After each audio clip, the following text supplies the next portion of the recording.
नमस्कार, मैं हूं मनीष। द न्यूज़ में आप सबका स्वागत है। तो आज हमारे आइलैंड में सबसे बड़ा मुद्दा है कि फ्लाइट टिकट्स की कीमत की बढ़ोतरी, जो बहुत ही ज़्यादा बढ़ रही है कीमत, जहां पे हमारे आम जनता इसे अफोर्ड नहीं कर पा रहे हैं और यहां पे शिपिंग सर्विस भी रेगुलर नहीं है। और हमारा जो मेन मोड ऑफ ट्रांसपोर्टेशन है वो एक ही है, जो कि है फ्लाइट्स।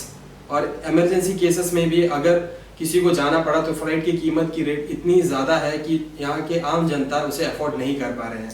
तो इसी मुद्दे पे आज हमारी द न्यूज़ की टीम ने एक शख्स से बात की, जो कि हिंदी राष्ट्र शक्ति के स्टेट प्रेसिडेंट हैं, जिनका नाम है श्री राकेश्वर लाल। आइए चलिए देखते हैं ग्राउंड रिपोर्ट। नमस्कार, आज हम आए हैं डॉलीगंज के यहाँ पर, जहाँ पर हम हिंदू राष्ट्रीय दल के राकेश्वर लाल जी से मुलाकात कर रहे हैं, जो कि पहले ये एयर एविएशन सेक्टर पे काम कर चुके हैं। और आज उनसे हम बहुत सारे इन्फॉर्मेशन जानेंगे, जहाँ अंडमान के लोग आज के डेट पे बहुत ज़्यादा परेशान हैं, जो कि एयरलाइंस के टिकट्स के रेट बढ़ने के बाद और फ्लुएंटली ना ही उनको एयरलाइंस अवेलेबिलिटी हो रही है, ना ही सीट्स की अलॉटमेंट हो रही है, ना ही कोई टिकट कन्फर्मेशन हो रही है। तो इस विषय पे हम आज राकेश्वर लाल जी से बात करेंगे और उनसे जानते हैं कि वो क्या कहना चाहेंगे। राकेश जी नमस्कार। जी बहुत बहुत नमस्कार। मैं फ़र्स्ट टाइम आपकी चैनल में इंटरव्यू दे रहा हूँ, मुझे इसके लिए बहुत ही प्राउड फील कर रहा हूँ मैं आप पूछिए अभी, आप मुझसे क्या पूछना चाहते हैं? सर, जैसे कि अंडमान में इस वक्त सबसे बड़े मुद्दा ये चल रहा है सर कि एयरलाइंस की टिकट बहुत ज़्यादा महंगी हो रही है, प्राइस हाइक हो जा रही है, फ़्लाइट्स रेगुलर अवेलेबिलिटी है नहीं।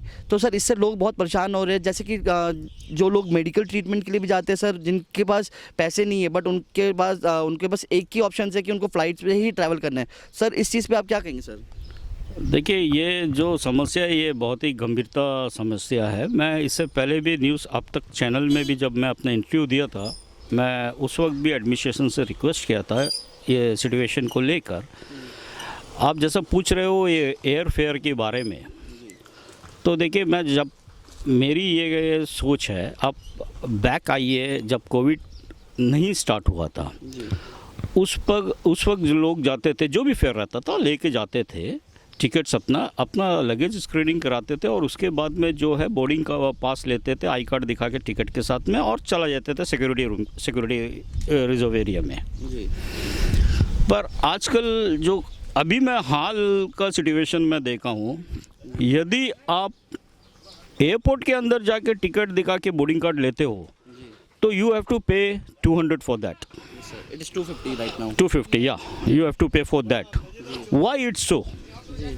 क्योंकि जब हम टिकट परचेस करते हैं तो उसमें एवरीथिंग काउंट होती है जी।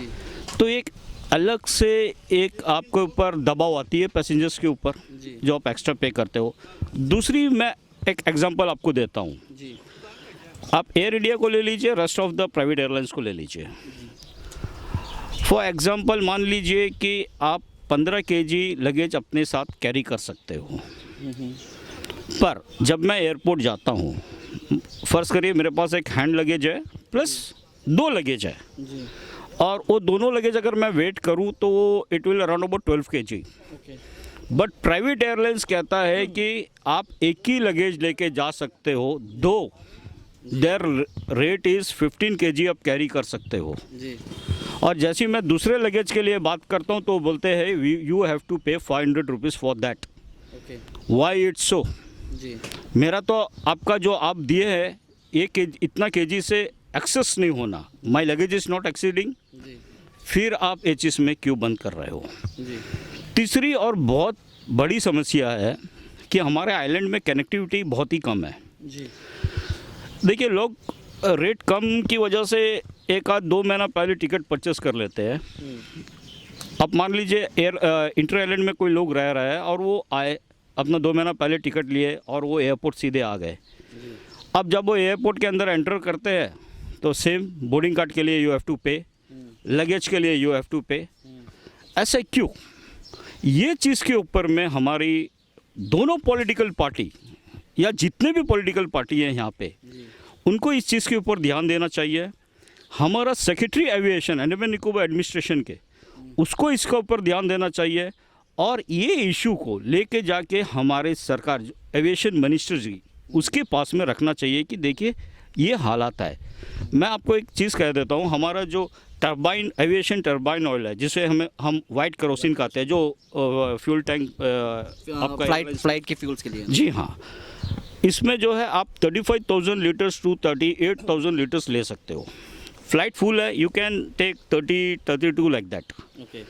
आप ये सब्सिडी में ले रहे हो, और आप ये सब्सिडी में लेने के बाद में आप 2 सेक्टर को फ्लाई करते हो। कहने का मतलब, आप अगर पोर्ट ब्लेयर टू कलकत्ता गए हो तो सेम ऑयल से आप Calcutta to your next destination आप ट्रैवल कर सकते हो। ओके। तो जब इधर में ये ऐसा ये करते हैं तो ये फिर एयर फेयर क्यों हाई है, आप उसमें काउंट डाउन कर सकते हो। थर्डली, ध्यान देने वाली बात ये है, जो आपकी टिकट्स जो पहले से जो आपका ट्रैवल एजेंट ले लेते हैं, जो ग्रुप फेयर टिकट्स है। अब देखिए, ग्रुप फेयर टिकट्स आप पहले से ले रहे हो, आप उसको लोग को देते हैं 6,000 में। अगर एयरलाइंस का सेम डे का रेट है 7,000 भी, तो 6,000 में दे देते हैं। तो आप ये सोचिए कि वो बंदा ग्रुप फेयर कितना में लिया होगा। नेचुरली कम में लिया होगा। बिल्कुल। तो ये ग्रुप फेयर ये अलाउड नहीं करके एक डायरेक्ट एविएशन अपना नेट में टिकट छोड़ दे कि भाई ये फेयर है, और एक नॉर्मल रेट हो जो कि हर आदमी इसको दे के जा सके, तो मेरा ख्याल से बहुत उचित होगा। ये चीज़ बहुत बड़ी समस्या है जो मैं आपको कहा लगेज की, एंड सेकेंडली बोर्डिंग कार्ड वाली, क्योंकि हमारी वहाँ कनेक्टिविटी बिल्कुल भी नहीं है इंटर आइलैंड्स पे। सर, सबसे मेन मुद्दे की बात यह है सर कि आप अगर मेलैंड से आप इंटरनेशनल फ्लाई करते हैं, सपोज़ फॉर एग्जांपल अभी आप कोलकाता से, दिल्ली से आप यहाँ बाली या बैंकॉक फ्लाई करते हैं, तो ऑलमोस्ट जो प्राइवेट एयरलाइंस है उनकी भी चार्जेस बहुत कम है। It is like approx 6,000-7,000। But sir, travelling from other cities to Port Blair, हाँ अभी का recent price that is like 26,000 rupees. But ऐसा क्यों सर?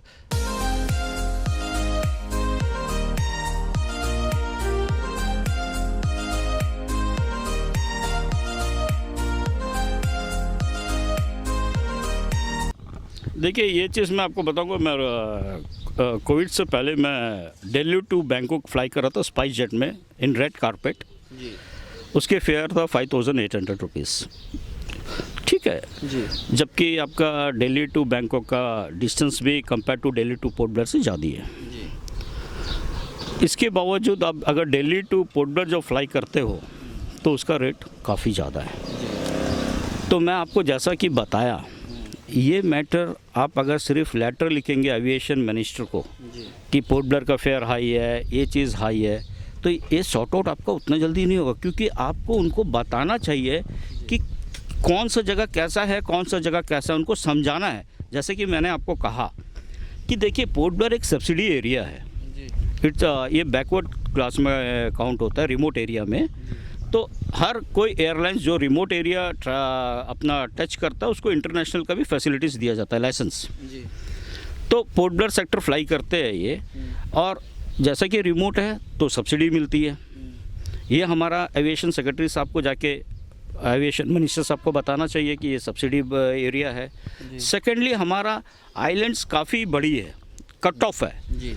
तो इंटरनेट की भी यहाँ पे सुविधा नहीं है, जो कि वो आपसे नेट से ही अपना बोर्डिंग पास निकाल ले, एयरपोर्ट जाके ही निकालना पड़ता है। और टिकट का फेयर हाई होने की वजह से 2-3 महीना पहले ही टिकट एडवांस में लोग ले रहते हैं जी। तो जब वो एयरपोर्ट जाते हैं तो ये समस्या आती है लगेज का और आपका बोर्डिंग कार्ड का, उसमें उन लोगों को एक्स्ट्रा पे करना पड़ता है। तो ये क्यों ले रहा है, जबकि एयर इंडिया में ये प्रोविज़न नहीं है। एयर इंडिया भी आपका पोर्ट ब्लेयर आती है, आपका प्राइवेट एयरलाइंस भी पोर्ट ब्लेयर आती है, पर एयर इंडिया में ये चीज़ नहीं है, मगर प्राइवेट एयरलाइंस में ये है। ऐसा क्यों, ये डिफ्रेंशिएट क्यों है? अगर मेरा लगेज 15 kg है and I am carrying 2 or 3 bags और वो 15 kg से एक्सीड नहीं है, तो आप क्यों 500 रुपया ले रहे हो एक लगेज के ऊपर जी? ये चीज़ को प्लेस करके बताना चाहिए हमारा एविएशन मिनिस्टर को, और इसको जो है हटाना चाहिए। सर, जैसे कि अभी आपने बताया कि अंडमान एक सब्सिडी सेंटर है यहाँ पर, जहाँ से आपको जो आपकी फ्यूल है, टर्बाइन ऑयल जो है, वो भी आपको सब्सिडी में मिलती है। तो सर, इसी विषय पे सर, जब यहाँ के लोग जो है, जो स्पेशली द आइलैंडर्स, तो हाँ, दोस्त are carrying the islander cards, local certificates, sir वो जब वो शिप में ट्रैवल करते हैं, हाँ, like from port Andaman to Chennai, Vizag, anywhere, हाँ, जहाँ जो भी सी रूट्स है, उनको उसमें सब्सिडी दिया जाता है। बट हाँ, सेम एज उसी टाइम पर आपको एयरलाइंस पे नहीं दिया जाता है। तो सर अगर वो चीज़ वहाँ पे शिफ्ट कर दे तो सर लोगों को कितनी सुविधा हो जाएगी? देखिए एक्चुअली ये पॉसिबिलिटी नहीं है, क्योंकि जो आपका शिप है इट्स रन बाय एडमिनिस्ट्रेशन, जी एंड जो प्राइवेट एयरलाइंस है वो रन बाय अपना कंसर्न एयरलाइंस है। जी तो ये एडमिनिस्ट्रेशन के अंडर में नहीं आती है। एडमिनिस्ट्रेशन के अंडर में शिप आती है तो वो कंसेशन प्रोवाइड करता है आइलैंडर्स के लिए। सर शिप, अगर हम शिप की भी बात करें तो कई शिप ऐसे जो बाहर से वो मंगवाते हैं, जहाँ पर अगर मैं एक शिप के बारे में जहाँ मैंने पता किया था, that is coral queen. Month per day के हिसाब से उस शिप की जो फीस पे करी जाती है दैट इज़ 13 लाख रुपीज़। हालांकि वो बाहर की शिप है, वो कोई एडमिनिस्ट्रेशन की नहीं है, एडमिनिस्ट्रेशन ने उसको अंडरटेकिंग दिया हुआ है। तो सर अगर यही तरीके से अगर अंडमान के सेक्टर पे अगर कोई फ्लाइट्स आ सकते हो, तो अंडरटेकिंग लेके कुछ परसेंटेज लेस करके अगर लोगों को इसकी सुविधा दिया जाए, तो सर ये क्यों पॉसिबिलिटी क्यों नहीं हो सकती? देखिए इसमें जो है ये अंडमान निकोबार एडमिनिस्ट्रेशन फ़्लाइट को चार्टर कर सकती है। सर बट वो चार्टर तो अभी भी नहीं चल रही वो। नहीं, मैं आपको कह रहा हूँ ना, जैसा कि अभी जैसा शिप का कहे तो शिप जो है वो भले प्राइवेट शिप हो, पर जब एडमिनिस्ट्रेशन अपने अंडर में लेती है तो अंडमान एडमिनिस्ट्रेशन के अंडर में वो रन करती है, और वो प्राइवेट जो भी शिप ओनर है उनको ये पे करते हैं कंपनी को जी एडमिनिस्ट्रेशन। तो एडमिनिस्ट्रेशन के जब अंडर में रहती है तो वो सब्सिडी इसमें इम्प्लीमेंट कर देते हैं। एयरलाइंस वो चीज़ नहीं है, वैसा नहीं है एयरलाइंस सेक्टर। सेकेंडली जो क्या कह रहा था मैं, आप अच्छा सवाल पूछे थे। सर जो कि वहाँ की सब्सिडी उठा के यहाँ पे एयरलाइंस, आप अगर एयरलाइंस को चार्टर करते हो तो एयरलाइन चार्टर करने से मैं आपको बताता हूँ 1991-92 के वक्त एयरलाइंस को चार्टर किया गया था। उस वक्त फेयर था around about 180 rupees for Chennai Calcutta में, चेन्नई कैलकाटा सेक्टर में थी। उस समय आपका शिप जो था स्ट्राइक हो गया था, उस समय चार्टर हुई थी। सेकेंडली जो है आपका अभी भी रिसेंटली आपका एयर इंडिया चार्टर हुआ था, तो 4500 समथिंग लाइक दैट वो रेट था, वो चल रही थी पोर्ट ब्लेयर चेन्नई रूट पे। तो एडमिनिस्ट्रेशन अगर चार्टर करती है फ़्लाइट को तो I think compare to ship it will cost less. Administration के ऊपर बर्डन और जो कॉस्ट रेट है वो कम आएगा चार्टर करने पे। बट सर वो सुविधा भी अभी तक अंडमान में उपलब्ध नहीं कराई जा रही है इस वक्त। पहले चल रही थी बट अब वो दोबारा से बंद कर दिए। देखिए मैं जैसा आपको कहा कि देखिए ये चीज़ जो है हमारे पॉलिटिकल पार्टी के लीडर्स की काम है, मेंबर ऑफ पार्लियामेंट की काम है, वो बात करे, पार्लियामेंट में आवाज़ उठाए, मिनिस्टर से बात करे, तब जाके ये प्रॉब्लम सॉर्ट आउट होगी। यहाँ के जो पॉलिटिकल लीडर्स के कहना ये है कि ना ही उनको एलजी टाइम देते ना ही सीएस टाइम देते, तो उनकी मुलाकात नहीं हो पाती, तो इस विषय में वो बात ही नहीं कर सकते। तो अपने जो जनता की जो सवाल है, जो जनता की जो मांग है, वो उनसे डिस्कस नहीं कर पाते। तो सर इस बारे में आप क्या कहेंगे सर? देखिए इसमें तो मैं कुछ नहीं कहूँगा, क्योंकि आप एलजी साहब या चीएस साहब उनसे मिल रहे हैं या नहीं मिल रहे ये तो मुझे नहीं पता। पर हाँ ये ज़रूर पता है कि यदि नहीं मिल रहे तो आपका दरवाज़ा खुला है, दिल्ली है आपके पास, दिल्ली में जाके आप बात करिए अपने जो भी कंसर्न पॉलिटिकल पार्टी के हेड्स से, और ये प्रॉब्लम को सॉर्ट आउट करने की कोशिश करिए, क्योंकि ये जो प्रॉब्लम है ये हमारे आइलैंडर्स लोग का है। तो इसे तो आप सॉर्ट आउट करना है, क्योंकि आप हमारे पास ही आते हैं वोट लेने के लिए, हम आपको वोट दे के जिताते हैं ताकि आप आगे चल के हमारा जो भी आइलैंडर्स का लोग का बेनिफिट करे, जो भी समस्या का हल करे। पर यदि वो नहीं हो रही है, आप नेता लोगों का उसमें अगर ये समस्या आ रहा है तो दिल्ली का दरवाज़ा खुला है, अब जाके बात करिए वो नेता से। सर हमें ये पता चला है सर, आप एक हिंदू राष्ट्रीय दल के एक सेवक हो के आपने एक हिंदू धर्म पे समाज के लिए आपने एक बहुत बड़ा कार्य कर रखा है सर, और वो भी सीएस के साथ मिलकर। तो सर आप वो बताइए सर। देखिए मैं इसके लिए तो सब में पहले हमारे माननीय उपराज्यपाल जी को बहुत ही मैं धन्यवाद दूंगा, साथ ही माननीय चीफ सेक्रेटरी जी जितेंद्र नारायण जी एवं डीसी साहब साउथ अंडमान सुनील अंचिपाका जी को। हमारा एक बहुत लंबा समय से प्रॉब्लम चला आ रहा था कि हमारे लिए अस्थि विसर्जन के लिए जगह नहीं थी। ये हमारे टीम के सदस्य अलॉन्ग विद मिनोती बिस्वास मैडम जी, अंशुमन रॉय जी और एन वेंकट रमन्ना जी जाके बात किए थे। बात करने के बाद चीफ सेक्रेटरी ने बहुत इंटरेस्ट दिखाया इस चीज़ में और इमीडिएटली उसके ऊपर वो एक्शन लिए। तो मेरे हिसाब से तो सब ठीक है। तो सर आप जैसे आपने जब उनको अपना सारे मसले बताए सर कि ये कैसे कैसे हो सकता है, तो उन्होंने तुरंत उस मसले का हल कर दिया था। और हाँ, आपने एक चीज़ मांगी तो उन्होंने बहुत सारी चीज़ें आपके लिए उसी टाइम करके दे दी थी, आपके सामने ही प्लानिंग सेक्शन वालों को बुला के। देखिए, हम जो है उनको वैसा प्रेजेंटेशन दिए थे कि हमारे द्वीप समूह में ये चीज़ का सुविधा नहीं है। काफ़ी लंबे समय से, जब से मैं बचपन से देखता हूँ आया हूँ, ये चीज़ नहीं है। तो हमने उनसे रिक्वेस्ट की जी। और शायद जैसा कि मुझे पता है कि हमारे चीफ सेक्रेटरी साहब पहले भी पोर्ट ब्लेयर आज आ चुके हैं, तो उनको ये चीज़ के बारे में जानकारी थी होगी और हमने बताते साथ तो इस पर तुरंत कार्रवाई की और एलजी साहब ने भी तुरंत इसमें एक्शन लिया। उन्होंने चीफ सेक्रेटरी साहब जी को मार्क किया और इतनी जल्दी भी, जो कि मुझे उम्मीद नहीं थी, इसके लिए मैं तो बहुत ही आभार प्रकट करता हूँ ये तीनों माननीय जी के लिए, एलजी साहब, चीफ सेक्रेटरी साहब और डीसी साहब। पूरे हिंदू राष्ट्र शक्ति की ओर से और हमारे हिंदू कम्युनिटी की ओर से मैं इनको धन्यवाद देता हूँ। सर जैसे कि आप इनसे मिल पाए, तो हमारे नेता क्यों नहीं मिल पा रहे सर?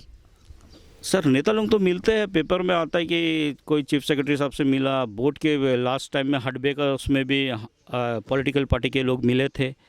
ये तो पेपर में भी आई, रेडियो में भी आई, मैंने सुना था। तो सर ये जो आइलैंड्स के जो मसले इतने चल रहे सर, क्या आपको लगता है कि ये हल होने के लिए इस चीज़ पे बख्शित है? देखिए, हर समस्या का हल है, हर चीज़ का समाधान है। ये आपको करना है, आप कैसा करेंगे ये आपके ऊपर है। आपको अगर कोई चीज़, कोई समस्या है किसी के साथ में, आप उससे जाके बात करिए, उसको समझाइए, बताइए, उसको क्लियर कट पिक्चर दिखाइए। आप सिर्फ ऐसी नॉर्मली अगर उनसे बात करोगे तो आपका वो समस्या सॉल्व नहीं होगी। जी बिल्कुल नहीं। धन्यवाद sir. Thank you so much, thank you so much. तो ये थे राकेश्वर लाल जी, जो कि आज इन्होंने एविएशंस के ऊपर हमें अच्छे खासा ज्ञान दिया है और इन्होंने बताया है कि किस तरीके से ये वर्क करता है। तो हम इसी चीज़ पे उम्मीद लगाएंगे कि सेक्रेटरी एविएशन आगे इस पे क्या कदम उठाती है। तब तक के लिए कैमरामैन ऋतिकेश के साथ मैं अखिल छाबरा, द न्यूज़। तो ये थे श्री राकेश्वर लाल जी, जिन्होंने इस मुद्दे पर हमारे साथ चर्चा की, इसका हल बताया।